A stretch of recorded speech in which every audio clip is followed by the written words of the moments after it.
voice matters. My feet in the stirrups, I'm so happy.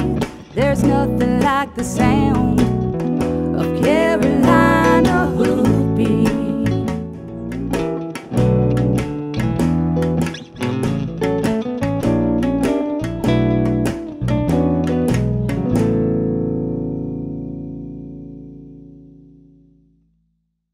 Hi, we're here today with Rob, Bick, and Carolyn Schroter of RBC Show Horses here in Smithfield, North Carolina. And this is one of the premier training barns for the Arabian horse discipline, as well as other horses that would show in those competitions. So tell us a little bit about your program here. Well, RBC Show Horses, it's a kind of a full-service program. A lot of our program is amateur riders, but we also do help several of our clients that are breeders market their young horses, and so it's a training program that pretty much involves any discipline in the Arabian breed. We do a lot of hunters, hunter pleasure, western pleasure, English pleasure, country pleasure, some halter horses. And the stallions that we have here normally are horses that are in a training program, or an amateur horse that's in a training program that might be a breeding stallion. Occasionally we do have stallions here that we're promoting for breeding farms. This last year we had PA Kid Con here that we showed at the Nationals in the Western Pleasure Junior Horse, and right now over the winter Possession PGA is here, and he's getting ready to go to Arizona to the Scottsdale show and show in the amateur and the open, so right, with his owner. And so he's one of our breeding stallions that we stand.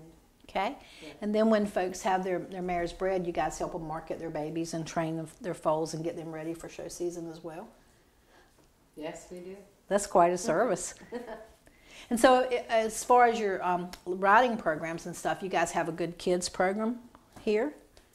We do, and right now we're a little short of kids because our kids kind of aged out. Right. So we've been doing some things to try to attract some new clientele with some young kids again from the area, and so we just got done doing a winter training series, and the first day of that, before the kids went back to school in January, was a kids' day, and to try to attract some younger kids again, and we've started kids from walk trot and right up through until they aged out into the amateur divisions. What ages do people usually start with Arabian lessons?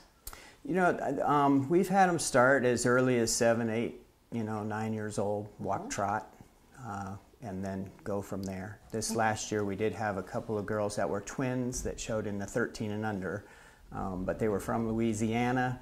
And so they showed with us through the regionals and youth nationals, and then their horses are home right now. It's a long ways for them to come all the time, but in the summertime it works out a little better for them. Hi, with me now is Janey Wasilewski of RBC Show Horses. Janey does the lesson program here. So can you tell us a little bit about your beginner program and how it works? We like to start kids right from the bottom. You know, if they don't know anything, we like to teach them how to be around a horse, how to be safe around a horse. Horsemanship skills are a definite, how to feed them, look for things if there's something wrong, and then we like to go into the riding. But we want them to know the basics about a horse and how to be around them, how to care for them especially, and then go on to the riding depending on what their level is. Well, that's a good component because, really the best part about the horse is a relationship. So if you just ride them, you miss so much. Right. We like to start them on the ground, how to be around them, and they get comfortable that way and not just throw them on and expect to ride along. Right. So a person that doesn't own a horse could come and take lessons and use your horses? Yes. We have all different levels of horses, whether you're more advanced from the beginning, never have been on a horse, never have touched a horse, we can get you started. Okay. And then could you carry a person up through maybe showing in local shows or even national shows? Yes. Even some of the lesson horses, we could even take them to A shows and show them just how it is, and then if they want to go on, we could find them a lease horse or something like that. Try to fit the rider and the horse. Okay, so you'd help your customer actually find a horse that would work for their student. That's awesome. Okay. And What age do you start kids? I like 8. I think that's attention span is a little bit longer then, and they can retain some of the knowledge. We'll give pony rides to some of the younger kids, the 4 and 5-year-olds, but they really don't get it going until they're about 8. Right. Yeah. Okay. So they can just contact you through the website? Yes. All right. All right. Thank you very much. Thanks. Like the sound of Carolina hoofbeats.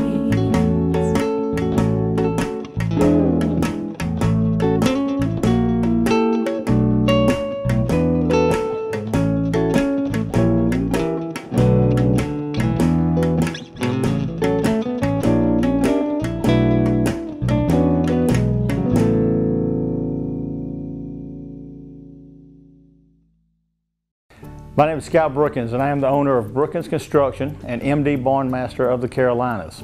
At MD Barn Master, we have the best warranty in the business. We have a variety of designs to choose from. Our barns are easily customizable to meet your needs. We have financing available to those who qualify. Our barns are fire resistant, and they hold their value with little maintenance. Let us build your dream barn for you today. We're your neighborhood source for everything you need from your farm to your home. At Harper Sales and Service, a division of Harper Landscaping, we can cater to all your mowing needs. Whether you need to start out with a beginner series for those smaller lawns, you can work your way all the way up to a 0 turn and even get into those bigger areas where you might have an acre or 2 or more. My animals depend on me, and I depend on Harper Equipment Sales and Services to keep me running. From my weed eater to my tractor, they can fix it all. When you look for Harper Landscaping, it's no sweat.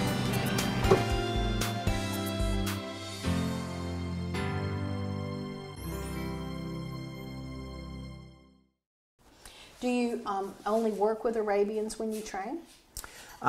We do just Arabians, but we also have a lot of half Arabians. So about a little over a third of our training barn, we keep around 50 training horses in training, and about a third of those are half Arabians. Right. And so we do work with other breeds that way, that it would be quarter horse crosses or saddlebred crosses or hackney horses or Morgans or whatever that cross might be, even if it's just a grade horse. If it's half Arabian, we can show at the Arabian shows. And so most of the shows that we go to are all Arabian shows, but they have half Arabians as well. Okay.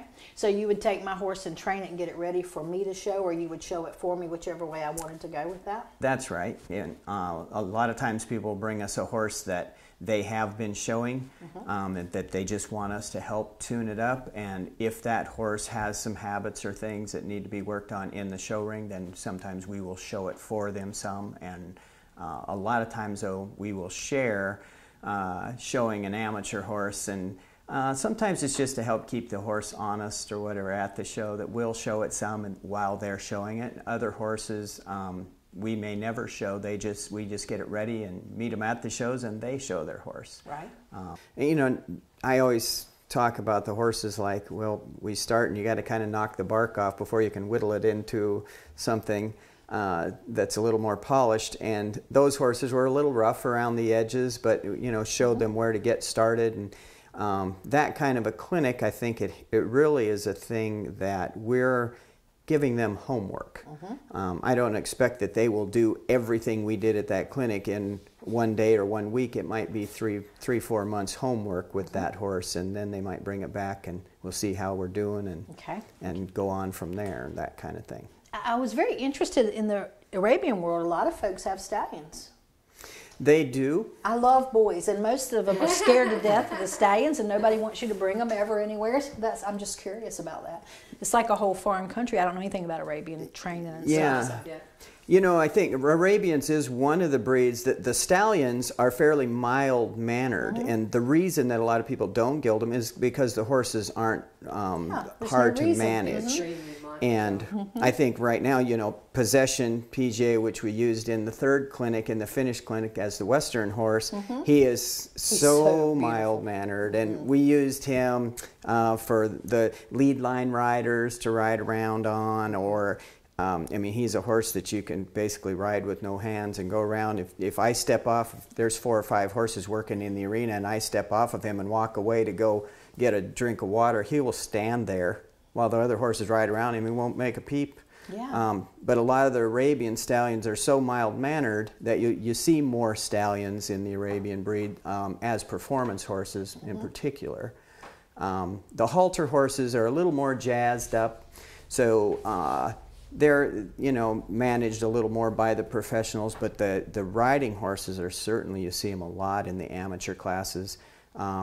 And kids can show Arabian stallions if they're 10 and over. The 13 and under can show it, yeah, 10 and over. The walk trot, they're not allowed to have stallions in those classes, although there are many stallions that would carry the walk trot riders every bit as good as a gelding or a mare. So that's really fascinating to me because, like I say, I love the boys. My brood mares are way meaner than my stallions. Okay. So for the second part of your clinic series that we came to, I noticed there were a lot of folks that had bought an Arabian, and it looked like that some of them had little things that you needed to fix, and then some of them had a lot more problems that that you needed to fix the rider and the horse so they'd understand. So can you elaborate a little bit about that? Yeah, the second part of that clinic was part of it was from the pasture to the show ring, and some of those horses were kind of in the middle of their training, or were horses that had developed some habits that the people were having a little struggle with, trying to figure out which way was the best way to address those problems. And so what we were working on a lot was, leg aids, trying to get a horse to move away from pressure.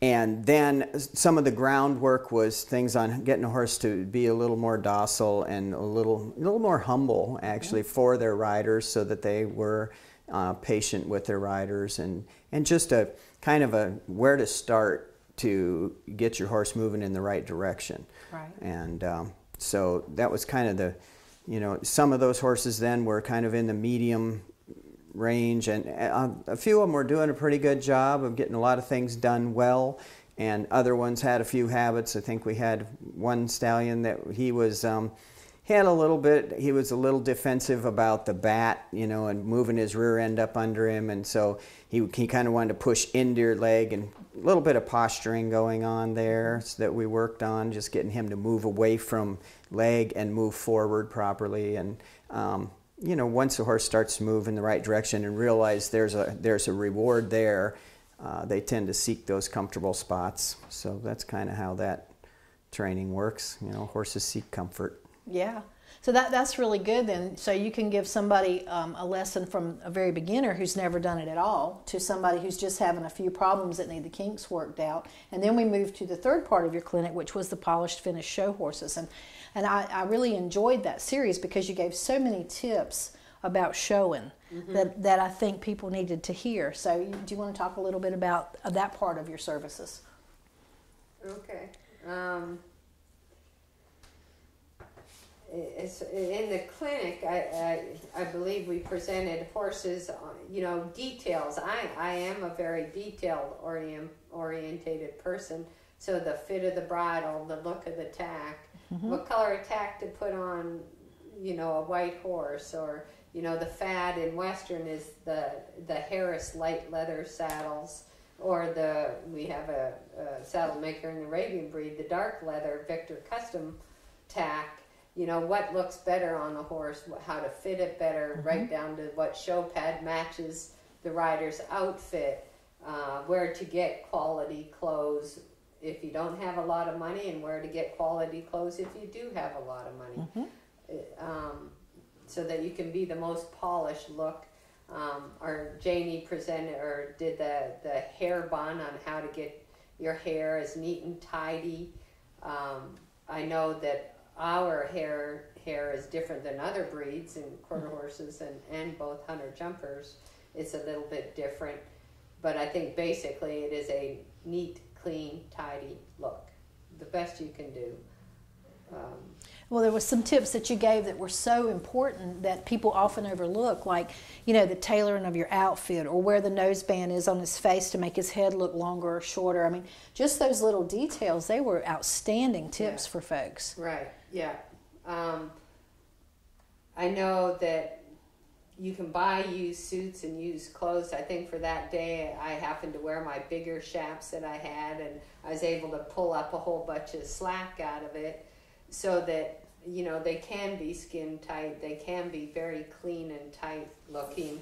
You know, do you have the long fringe on the side of it? You know, if you have a rough horse, you don't want it to shake a whole bunch. And you can do the scalloped one where it's a very clean line. You know, and as with all kinds of clothes, they can design you to make you look slimmer. It's all things to think about. And then the points about the horse and his grooming and whether to paint his hooves, and you know, all those little details were just very interesting. I mean, that was amazing, the knowledge that you guys have, you know, that you are giving folks when your training session. I can see why you would be a very desirable trainer. Thank you. Most definitely.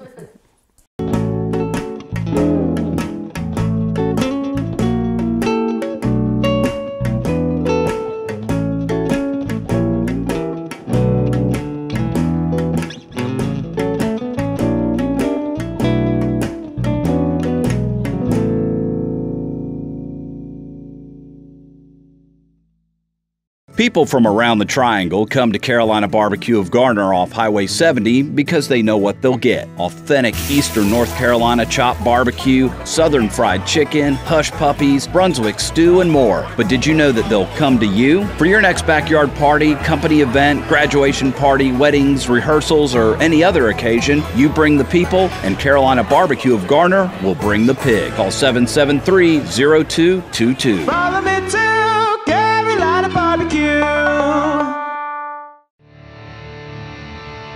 I chose Mahindra because it's the best tractor in its class, period. Right now, Mahindra has the best deals too, like 0 interest for 84 months, or up to $4,500 cash back and a 5-year warranty. You could lift just about anything with that thing. It has never let me down. I would definitely recommend the #1 selling tractor in the world, Mahindra.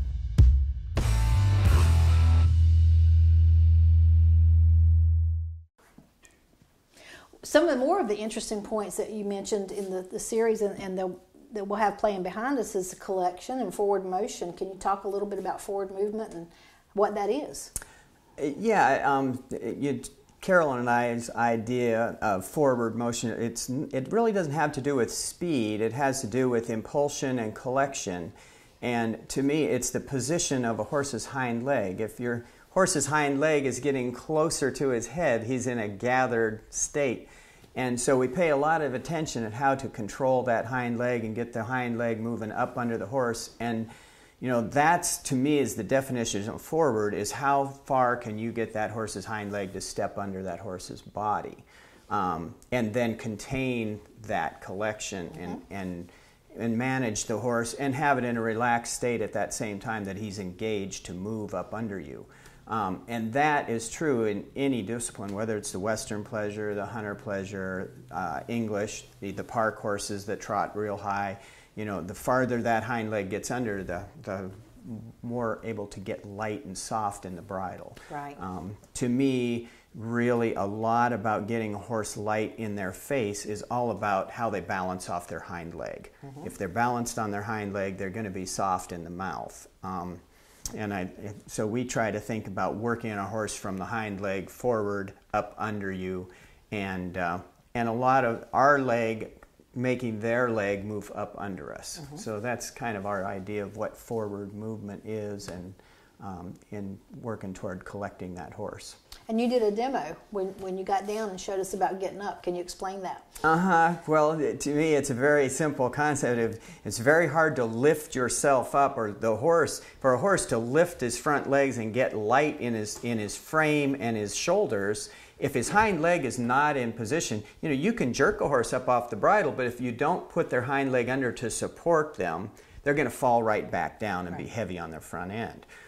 So I did a little demonstration of just stepping my own hind leg when I put my hands down on the ground, and then very hard to get back up until I step my leg up under me, and then it's very easy to get back up. And that's the same concept with collection of the horse. If you can teach the horse to put his hind leg up under you, then he's able to get maneuverable in his shoulders and withers and move around and lighten up in his frame, and make it much easier for your transitions from one gait to the next, or you know, or the balanced gaits that we're working on depending on the discipline of that horse. Another thing you guys talked about that I've never heard discussed, and we've been to a lot of different kinds of training, was moving their withers. That was so interesting as well, and can you elaborate a little bit on that? You know, and to me, it's very possible for a horse to not steer just by turning their head. But to me, where the withers are, it goes straight down to their front legs, which to me it's like those are the front wheels of a car. If you're going to steer, it's impossible for a horse to not follow his withers. He cannot follow his head. His head might go left. He can still, if his withers go right, he can go right. It's impossible for a horse to not follow his withers. So if you drive his withers to the right, that horse is turning right, whether he's doing an arc or a counter arc. So a lot of the steering we think of that as the steering column goes right down to those front wheels, and so your control of where you're steering goes off those withers. And then you did an interesting piece with a horse teaching it to drive with the sled, so can you elaborate a little on that? Yeah, we did a little demonstration there on just getting horses used to pulling things. And you know, there's a lot of horsemen in the world that have been around a lot longer than I that have done things like that, dragging logs out of the woods or whatnot. But you know, we want to get a driving horse to pull, and it's easy to get right into the buggy and get the horse talked into pulling with their mouth, and they can be a little heavy. So what we use is a sled. It's also a safe way to get a horse a little bit broke to things around, you know, the straps of the sled, touching them on the butt while they're steering, learning how to steer, and, you know, move up into pressure and pull with that breast collar. And so we use this sled a lot with the green driving horses, and it really helps a lot in getting that horse confident in pulling a little bit of weight.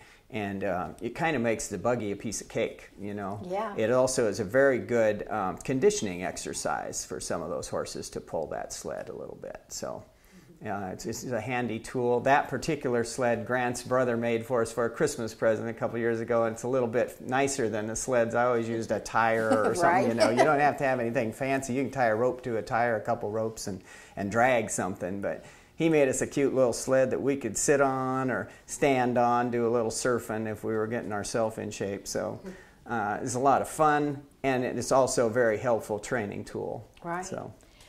With me now is Grant Crone, and Grant does a lot of things here at RBC Show Horses. He does the halter horse program, he does some advanced lessons, he breaks some of the rough stock, and just general all-around great cowboy.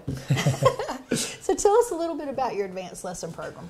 You know, what we try to do with our advanced lesson program is just take people to the next level. You know, get those beginner riders that's never been able to go to a horse show and be successful. Just try to take them and teach them to where they can go and know what to do when they get into the show ring. You know, if they have a hard time, you know, with their posture, you know, not sitting up accordingly, or getting them to where they know how to maneuver a horse, or you know, present their horse in the best way that they can. You know, a lot of people will try to go out there and just sit pretty and forget about the horse, or just focus on the horse and forget how to sit up. So, you know, just kind of putting it all together, there's a lot of steps that go into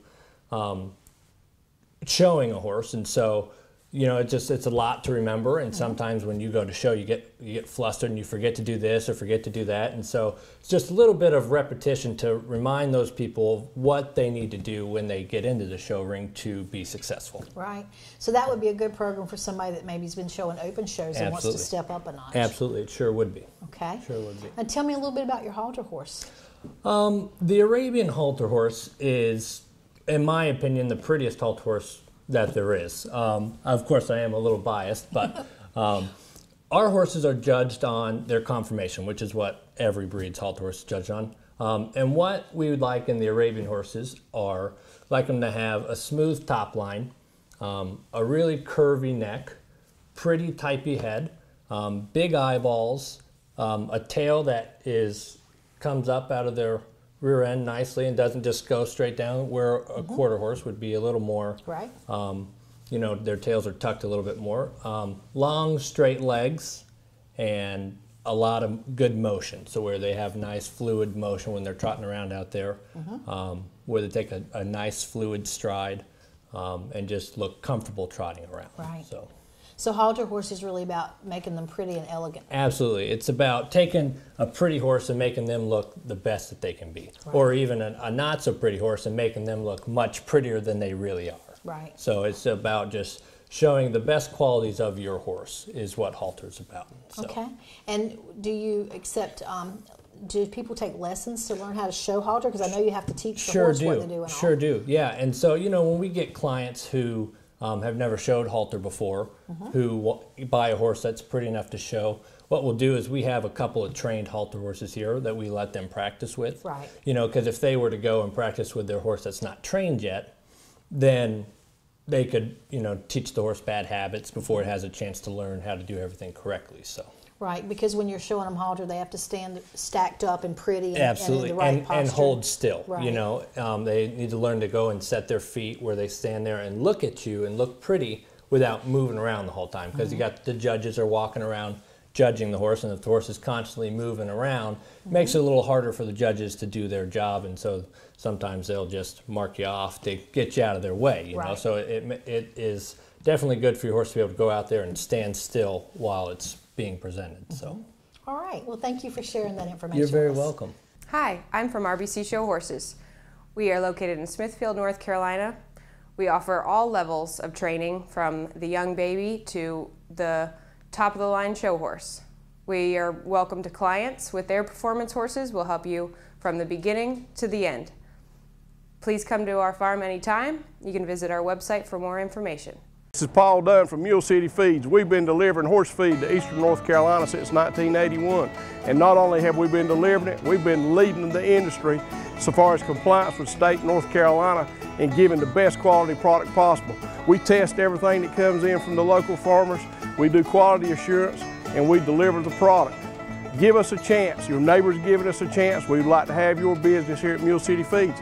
Also, when you deal with the big feed companies, you might have to wait 4 or 5 days just to get the feed. Give us a call and you'll be shocked we'll deliver in an hour.